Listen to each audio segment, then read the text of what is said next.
신임 국토부 장관의 첫 번째 주택 정책, 기대보다 걱정이 큽니다. 다음 주에 국토부에서 수도권 주택 공급 확대 정책을 발표한다고 합니다. 그런데 언론에 소개되는 내용을 보면 지금 논의되는 자영업 손실보상 정책처럼 거창한 포장만 있고 알맹이는 비어있는 또 다른 정책이 될까봐 걱정입니다. 반값이니 지분형이니 저렴한 주택을 공급한다고 하면서 품질이 반쪽, 주거 환경이 그만큼 열악한 정말 반값짜리 주택을 공급하는 게 아닌지 걱정입니다. 100배 양보해서 이게 좋은 대책일 거라고 가정을 하더라도 도대체 언제 이 대책의 혜택을 볼 수 있을지도 걱정입니다. 다세대 다가구 주택의 경우에는 허가기간 포함 1년 반, 아파트는 규제를 푼다고 해도 최소 4년 이상이 걸립니다. 그것도 그 규제에 다 동의해서 사업이 정상적으로 추진된다는 가정하에 말입니다. 종합해보면 양을 늘리는 주택 공급 정책은 한마디로 변두사미가 될 것 같습니다. 변 장관의 말은 거창하나 그 결과는 미약할 것이라는 뜻입니다. 양을 늘리기에 가장 효율적인 수단인 민간 재개발 재건축은 이번에도 제외됩니다. 대신 공공참여를 조건으로 일부 규제를 완화합니다만 주민들이 반대하면 다시 중단될 수도 있습니다. 새롭게 내건 역세권 종합 용도 개발도 실효성이 있을지 걱정입니다. 역세권의 반경을 넓히고 용도 지역을 상향 변경해서 용적률 700%까지 허용하겠다는 겁니다만 국토부가 후속 보도자료를 통해서 매우 제한적으로 운영될 것이라는 조건을 달았습니다.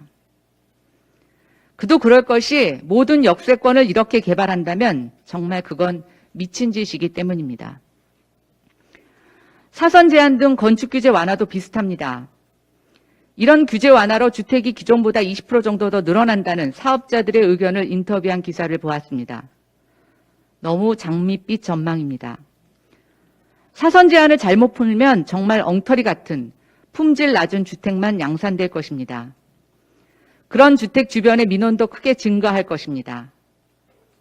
즉, 집값이 낮은 동네의 집값을 더 떨어뜨리는 악수 중의 악수가 될 가능성이 큽니다. 또 하나 논의되고 있는 것이 바로 아파트 가격 책정과 대출을 포함한 금융정책입니다.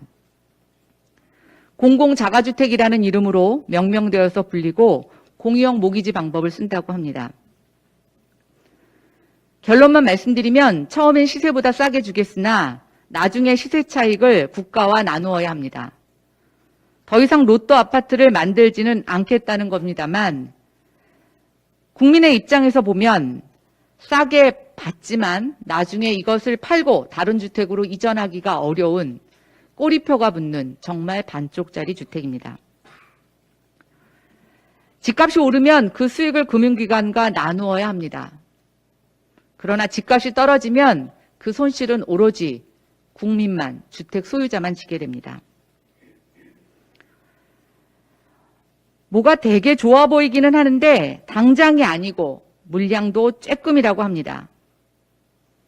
공공자가주택도 이생망이 되는 건 아닌지 모르겠습니다.